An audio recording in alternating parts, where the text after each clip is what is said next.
मंडला जिले की बिछिया में भी विश्व आदिवासी दिवस धूमधाम से मनाया गया। आदिवासी दिवस पर कई आयोजन हुए। वहीं मुस्लिम समाज ने मिठाई और फल वितरित कर समाजजनों को शुभकामनाएं दी। विश्व आदिवासी दिवस पर 9 अगस्त को मध्य प्रदेश में धूमधाम के साथ मनाया गया। प्रदेश के आदिवासी बाहुल्य जिलों में आदिवासी संगठनों के द्वारा रैली निकालने के साथ सभा और सांस्कृतिक कार्यक्रमों का आयोजन हुआ, जहां आदिवासी संस्कृति को नजदीक से देखने का मौका मिला। मंडला जिले में आदिवासी दिवस पर अंजनिया, बिछिया सहित अन्य स्थानों पर रैली निकाली गई। वहीं इस दौरान सद्भावना की अनूठी मिसाल भी देखने को मिली, जहां बिछिया में मुस्लिम समाज ने विश्व आदिवासी दिवस की समाजजनों को शुभकामनाएं देने के साथ उनका मुंह मीठा कराया। पूर्व विधायक अशोक मर्सकोले ने कहा कि हम लोग न केवल अपनी संस्कृति और परंपराओं को बचाए हुए हैं, बल्कि पर्यावरण संरक्षण, प्राकृतिक संसाधनों के सतत उपयोग और समाज के विकास में भी महत्वपूर्ण योगदान दे रहे हैं। आज हमें इस दिवस पर यह संकल्प लेना चाहिए कि हम आदिवासी समाज के अधिकारों का सम्मान करेंगे। आप सभी का मैं धन्यवाद देता हूँ। विश्व आदिवासी दिवस 9 अगस्त को हम लोग हर वर्ष एक पर्व के रूप में मनाते हैं। इस बार में आदिवासी महापंचायत के बैनर के तले सभी सामाजिक संगठनों ने मिलकर आयोजन किया, जो जिसकी एक रैली एक भाग है, उसमें हम यहाँ पर आए हैं। इस आयोजन में बहुत महत्वपूर्ण चिंतन किया गया कि मंडला जो कि गढ़ा गोंडवाना क्षेत्र की राजधानी हुआ करती थी, जिसका साम्राज्य क्षेत्र जो है लगभग 1750 साल रहा और तकरीबन 4 से 5 स्टेट में ये इसकी एक राजधानी गढ़ा मंडला हुआ करती थी। निश्चित रूप से आदिवासी अंग्रेजों के समय की जल जंगल जमीन की बात कर रहे थे। 75 साल होने के बाद भी जल जंगल जमीन और उनके संसाधनों की बात कर रहे हैं। तो आज जहाँ पर शिक्षा, स्वास्थ्य, बेरोजगारी और अत्याचार और पलायन की जो स्थिति है या फिर विस्थापन की जो स्थिति है विकास के नाम पर, इन सबके सामाजिक बड़े लेवल पर चिंतन हुआ। विकास के कोई विरोधी नहीं है, लेकिन विकास का मुख्य अंग भी हो और उसके साथ में हम लोगों को यहाँ पर मूलभूत सुविधाएं व्यवस्था के नाम पर भी स्थापित हो, ये मुख्य विषय है।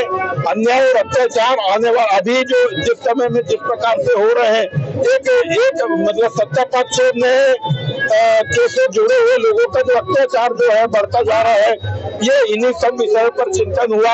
निश्चित रूप से आदिवासी समाज एक सबके बीच में सौहार्दपूर्ण वातावरण रखता आया है, अभी भी वैसा ही है, लेकिन अब समाज ने अपना चिंतन में खुद के लिए सोचना, खुद के विकास के लिए सोचना, तो अब सत्ता पक्ष से हो या प्रशासन से हो या सामाजिक संगठनों से हो, सब लोग अपने विकास के हित में चर्चा करेंगे, तो जिस लेवल पे बात हो सकती है उसमें करेंगे।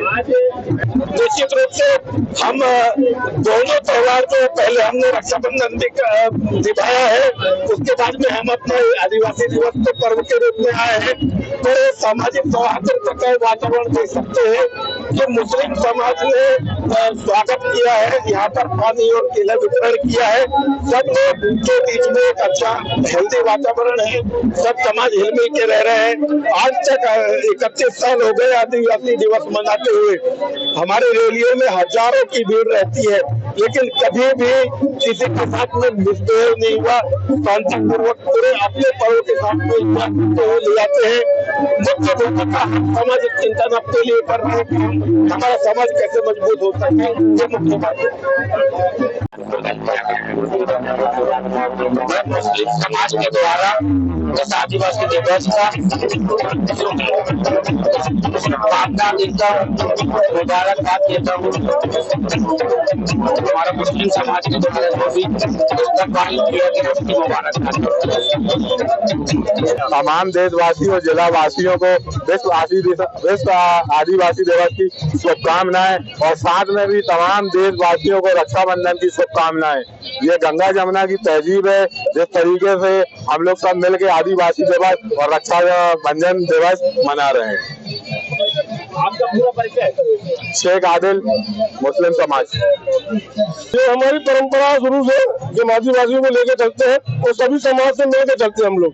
मुस्लिम समाज ये कहता है कि हमारे अल्लाह के नबी ने फरमाया है कि जो हमारा नहीं भी है वो भी हमारा है, उनके लिए भी आपको लेके चलना है। तो ये सब हम मिलकर तुमसे मनाते हैं हमारे अंदर। क्या क्या यहाँ पर वितरण किया गया? यहाँ पर मिठाई है और फल फ्रूट दिए गया, पानी वितरण किया गया। मुस्लिम समाज ने खुद अध्यक्ष खड़े होकर स्वयं ने और तमाम मस्जिदों में मुतवल्ली लोग भी आके सवाल करे, उनका फल वितरण मिठाई वगैरह बांटी। आपका पूरा परिचय? मंडला से सलीम खान की रिपोर्ट।